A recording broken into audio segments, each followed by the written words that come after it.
Welcome back to part 5 of my spring flower series. Today we are painting an anemone. Say that 5 times fast. That was really hard to say. But this one should be pretty simple to paint. Let's go ahead and grab our paintbrushes and get started. And if you're new to this series and haven't painted these flowers, you can go back on my channel and paint these right alongside with me. I've been having so much fun doing this series. So to quickly review, I'm using the brand Arches for my paper, and for my paint, I love the brand Windsor&Newton. I have the professional grade watercolor kit, and for my brush, I'm using a size 8 silver black velvet, and this is my favorite brush ever. So if you want to try any of these materials, they are linked in my description below. But first, let's go ahead and grab our pencil and start sketching. So I'm just going to be doing one big anemone right here in the center. And I am just going to do a little quick oval. So what we can do is just make some dots on where we want the edges to fall. This will kind of help us with symmetry and making sure it falls where we want on the page. That's kind of my little trick for doing circles and ovals, is just to kind of make dots on where you want to connect your lines. And I want it just right about here. So once we have that oval, we can now make another oval, and this is going to be the center of our flower. And again, just making a few dots. I want this oval to fall just right here in the center. We are actually going to be doing another oval. This is how we're going to make the flower easy to paint, is really just breaking down the shapes. And an anemone, oh my goodness, I have such a hard time saying this name. It is made up of a bunch of little ovals. If you look at the center of these flowers, they just have a few parts to like their center. They've got like a darker middle, then it kind of goes a little bit lighter, goes darker again. There's a lot of different colored anemones, so you can do whatever color you want. I think one of the most common ones is the white petals, but today I'm actually going to be doing more of like a burgundy, darker anemone, just for the sake of having a little variation in my painting here. Once you have the center, we're just going to sketch out where a few of the petals are going to go out. And if you look at the flowers, they're just like still pretty just oval shaped, so we want to make a few lines that go out here, but we're going to keep the petals pretty close together. And I'm just going to make a few leaves that go out here and there. I'm not going to have a ton, just because some of the other flowers have a lot of leaves. I always try to look at, when I'm doing collages, I try to make sure that each element kind of goes with the whole painting. Okay, now that we have our sketch done, we can go ahead and grab our brushes and get painting. So like I said, I have a size 8 brush. You can use whatever you have at home, but I'm going to start mixing up my burgundy colors. So I'm going to take a bit of cad red, maybe some burnt sienna, and some purple in here, maybe even a bit of like Payne's gray. We're just getting like a dark color here, and I like how this color looks. Just keep adding those different colors to get the variation you like.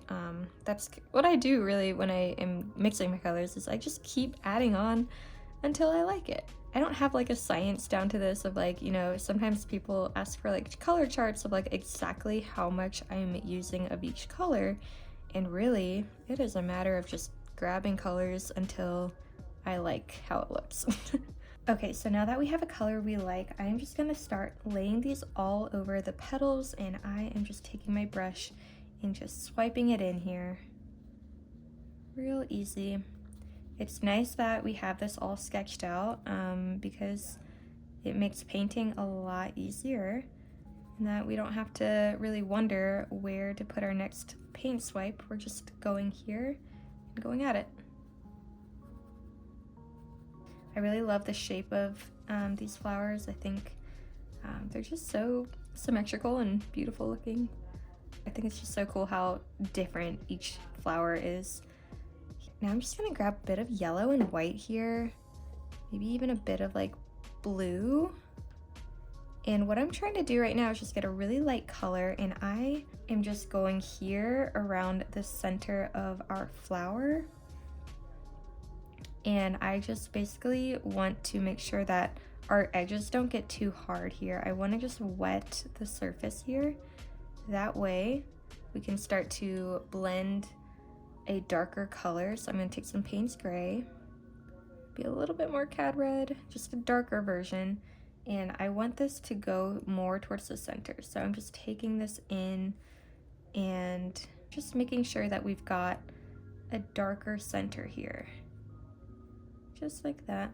Now I'm gonna get a little bit lighter with this color, and I'm just gonna go upwards for some of the petals here. I don't want to outline all of them, just maybe a few to really show that there are petals.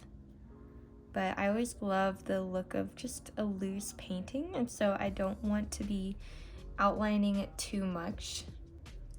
Just gonna do a little bit here and there. So now that my paint has started to dry a little bit, I decided I actually want to go over with a whole nother layer. Watercolor can do that. It might look darker when you lay it on, and then as it dries, it gets lighter. And so sometimes I just go over it again with a darker color or even the same color, and just kind of helps darken it up a little bit. It's always best to start lighter with watercolor. You can't take away paint very easily, but you can layer on more paint. And now I'm just going at it again. The same thing we did is just taking a bit of a darker color and just going around, adding some lines for the petals. Just kind of repeating what we just did. See how it kind of has that darker hue to it now.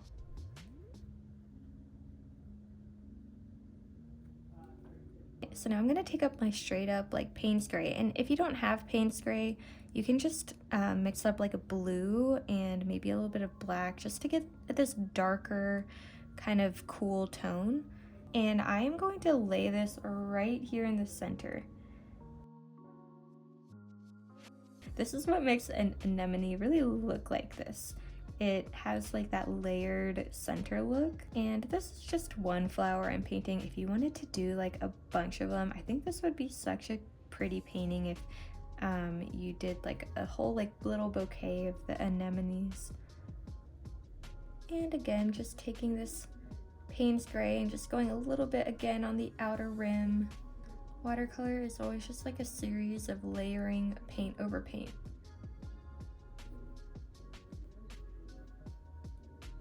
So let's go ahead and take our sap green here, and I'm going to take a bit of just like this red mixture that I mixed up already.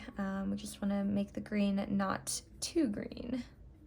And the leaves for anemones kind of just look a little bit more rough edged and kind of just have more, I don't even know how to describe it, just they have more lines to them. So I'm just taking the tip of my brush and just kind of being pretty chaotic with this. And we're just going to do this for a few of the leaves here around. We don't need to make them go all around. I just like to add a little bit here and there. Kind of adds a little bit more color to it. Maybe just add a little bit like of a stem here.